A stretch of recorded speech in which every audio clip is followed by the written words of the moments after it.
শিবিরের বিরুদ্ধে আওয়ামী লীগ যা করতে পারেনি, ছাত্রলীগ যা করতে পারেনি, সেই কাজ করার ঘোষণা দিচ্ছে ছাত্রদল। এটা হাস্যকর মনে হয় যে ছাত্রদল গত 15 বছর ছিল গর্তের মধ্যে।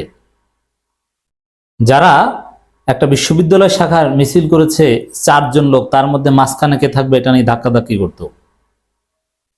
যারা এক একজন নেতা, তাদের কেন্দ্রীয় সাবেক সভাপতি এক একজন একটা অ্যাডজেক্টিভ নিয়েছে যে দৌড়টুকু, আবাসিক নেতা, পুলিশের বাঁশির শব্দ শুনলে দৌড় দেয়। এরা এখন শিবিরকে এমন কাজ করতে চায় যেটা ছাত্রলীগও করতে পারেনি। হুমকি ধামকি দিচ্ছে, আমরা জবাব দিব। যাদের বৈশিষ্ট্য হচ্ছে ঈদের পর আন্দোলন করা, ঈদের পর আন্দোলন ছাড়া অন্য কোনো কাজ, অন্য কোনো পারফরমেন্স তাদের নাই। ঈদের পর আন্দোলন করবে। হাসিনার বিরুদ্ধে কিছুই করতে পারেনি। গত 15 বছর হুমকি নামকি দিয়েছে, কিন্তু হাসিনাকে কিচ্ছু করতে পারেনি। কোনো নির্বাচন ঠেকাতে পারেনি, কোনো হরতাল অবরোধ কার্যকরভাবে পালন করতে পারেনি। তারা কি বলছে দেখেন, গুপ্ত সংগঠনের অস্তিত্ব না রাখার ক্ষমতা ছাত্র দলের রয়েছে। এখন গুপ্ত সংগঠন বলতে শিবিরকে বোঝায়। এই শিবিরের অস্তিত্ব না রাখার ক্ষমতা ছাত্র দলের রয়েছে।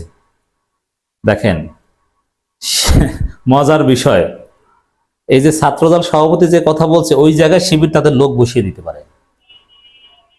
হ্যাঁ, এখানে গুপ্ত না, এটা কৌশলী হেকমতের রাজনীতি। প্রয়োজনে আপনার শত্রুপক্ষের মধ্যে ঢুকতে হবে, তাদেরকে ঢুকে বোকা বানাতে হবে। দেখেন এই যে শিবিরের যে স্ট্র্যাটেজি, শিবিরের ছেলেরা ছাত্র দলের সাথে মিশে থাকতো, ছাত্রলীগের সাথে মিশে থাকতো, এটা একেবারেই সত্য।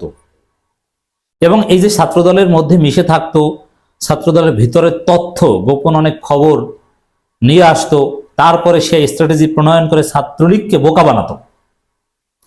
হাসিনার পতন যেসব কারণে হয়েছে, তার মধ্যে অন্যতম কারণ হচ্ছে ছাত্রলীগের ভিতরে শিবির ঢুকে থাকতো। ছাত্রলীগের ভিতরে শিবির ঢুকে থেকে কি ছাত্রলীগের কোনো উপকার করতো? না।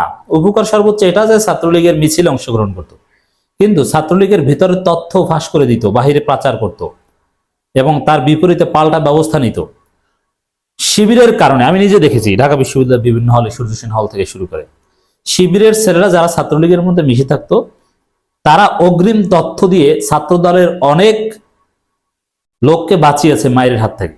ছাত্রদলের ছেলেরাও করতো, ছাত্রদলের ছেলেরাও সবাই ছাত্রলীগের মিছিলে যেত, সবাই যারা হলে থেকেছে সবাই ছাত্রলীগের মিছিলে যেত। কিন্তু ওরা তত চালাক না, তথ্য সংগ্রহ করার মতো জায়গায় আবার যেতে পারতো না। কিন্তু শিবির তথ্য সংগ্রহের মতো জায়গায় যেতে পারতো।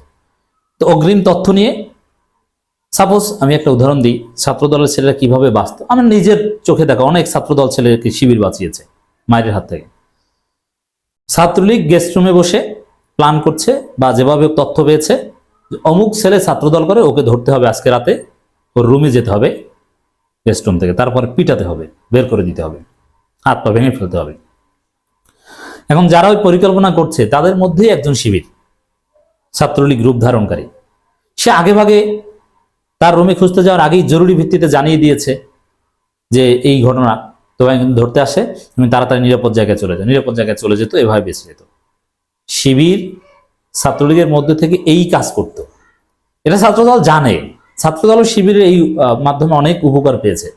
আর ছাত্রদলও এভাবে ছাত্রলীগের মধ্যে থাকতো, কিন্তু এখন শিবিরের বিরোধিতার খাতিরে এইসব উদ্ভট কথা বলছে। এখন হাসিনা পতন যেসব কারণ হয়েছে, তার মধ্যে অন্যতম একটা কারণ হচ্ছে শিবিরের এই স্ট্র্যাটেজি। শিবির ছাত্রলীগের মধ্যে মিশে থাকতো বলে শিবিরকে বোকা বানাতে পারেনি, এবং ছাত্রলীগের মধ্যে মিশে থেকে ছাত্রলীগকে বিভিন্নভাবে বোকা বানাতো। এবং ছাত্রলীগের যে পিটিএ ক্যাম্পাস থেকে সর্বশেষ বের করে দিয়েছে, সেখানেও এভাবে শিবিরের যেসব ছেলেরা ছাত্রলীগের মধ্যে থাকতো, তারা ভূমিকা পালন করেছে। ছাত্রলীগ কিভাবে কি প্রস্তুতি নিচ্ছে, কোন জায়গা থেকে, এটা জানিয়ে দিত, পাল্টা মেডিসিন দিয়ে দিত। অতএব শুধু হাসিনার বিরুদ্ধে না, যদি প্রয়োজন হয়, এটা শরীয়তেও আছে, যুদ্ধনীতিতে আছে, পলিটিক্যাল স্ট্র্যাটেজিতে আছে, সব জায়গায় আছে। এটা এক বাংলাদেশে অ্যাভেলেবেল আছে এবং থাকবে, এটা থাকা উচিত। যদি প্রয়োজন হয় শিবির ছাত্র দলের মধ্যেও ঢুকবে, অবশ্যই ঢোকা উচিত, 1000 বার ঢোকা উচিত। এবং অনেকে তো বলে আছে, আজকে যারা ছাত্র দলে যারা বেশি বেশি শিবিরের বিরুদ্ধে বলে, এরাই নাকি শিবির, অনেকে বলে, আমি বলছি না। এখন এই গুপ্ত সংগঠন অস্তিত্ব না রাখার ক্ষমতা ছাত্র দলে রয়েছে, এই কথাটা যে বলে, ওই জায়গায় কিন্তু শিবির তার লোক ঢুকিয়ে দিতে পারে। এরা কিসের অস্তিত্ব নষ্ট?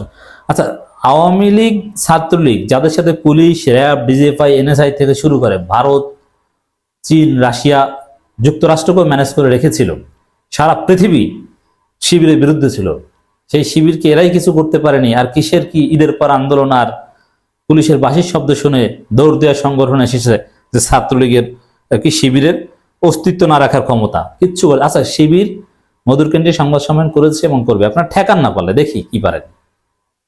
আপনাদের সব ক্ষমতা কিচ্ছু করতে পারবেন, এগুলো সব চাপাবাজি। শিবির নারাই তাকবীর স্লোগান দিলে এই রাকিব সবার আগে দৌড় দেবে, লিখে রাখেন, কারণ ওরা নারাই তাকবীর স্লোগানকে ভয় পায়। ইসলাম বিরোধীরা, ইসলাম বিদ্বেষীরা নারাই তাকবীর স্লোগানকে ভয় পায়। ছাত্রদল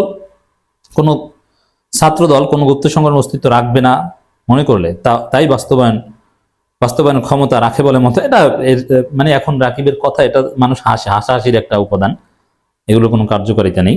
কিন্তু এটার জবাবটা দিলাম যে এটা অসম্ভব।